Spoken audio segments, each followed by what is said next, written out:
has become a much bigger topic of conversation in recent years. Isn't that right? Well, we introduced berberine. We first found out about berberine probably about a decade ago. We continue to monitor the research.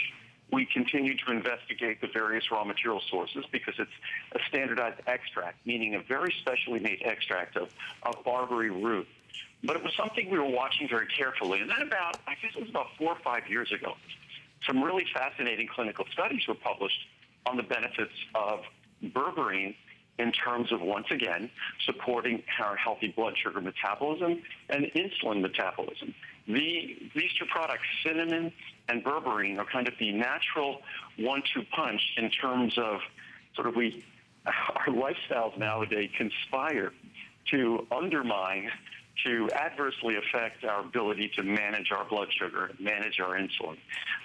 What's exciting is here are two natural tools that are sort of natural opposing forces to that conspiracy.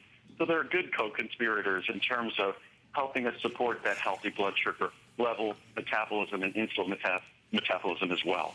So berberine, the clinical science, though, is fascinating. Also with berberine, not only has it been shown, and they've really elucidated, they've really gone through and looked at exactly how berberine does its work, but it also helps us support something we also tend to seek, healthy blood cholesterol levels as well.